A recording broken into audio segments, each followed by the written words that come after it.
Dans le vignoble nantais, comme partout en France, le premier tour de la présidentielle amène au constat d'un coude à coude entre les deux candidats sélectionnés pour le second tour, Nicolas Sarkozy et François Hollande. Mais à Vertou, par exemple, c'est François Hollande qui est en tête de peu devant Nicolas Sarkozy dans cette ville dont le maire est UMP. A contrario, à Valette, dont le maire est PS, c'est Nicolas Sarkozy qui tient la tête de peu également devant François Hollande. Rendons-nous maintenant à Clisson et amusillons deux exemples au moment du dépouillement.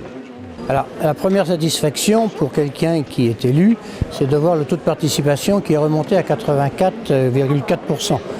Donc ça, c'est positif. Cela veut dire que les Clissonnais se sont mobilisés, qu'ils estiment que le choix du président de la République, c'est un acte majeur et que dans les circonstances que nous vivons aujourd'hui, effectivement, personne ne doit laisser quelqu'un décider pour nous-mêmes.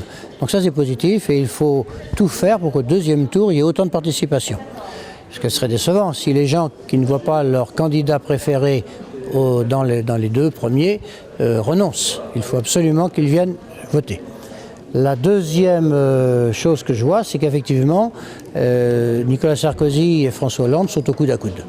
Il n'y a pas aujourd'hui de tendance qui se dégage de manière forte. Si on fait l'addition de ce qu'on va mettre classiquement à gauche et à droite, si on prend le candidat Poutou, Hollande, Artaud et Mélenchon, on arrive à peu près à 41%. Et si on prend Le Pen, Sarkozy et Dupont-Aignan, on arrive aussi à 41%. Et on voit bien qu'à Clisson, ce sont les voix centristes, les voix qui se sont reportées sur Bayrou, qui vont faire la différence. Et donc ça, effectivement, c'est des voix qui vont se partager.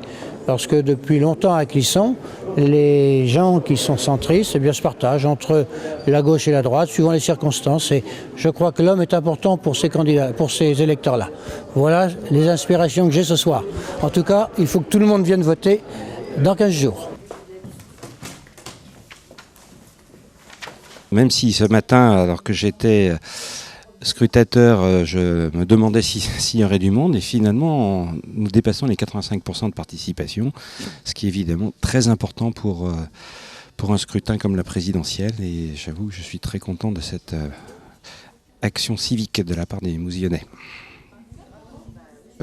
On va regarder les messages qui ont été donnés et puis bien évidemment pour la décision finale, j'espère qu'il y aura autant de participation parce que c'est quand même extrêmement important qu'il y ait un maximum de personnes qui donnent leur avis pour la personne qui dirigera la France. Et rendez-vous dimanche prochain pour le second tour avec une issue incertaine de part ou d'autre.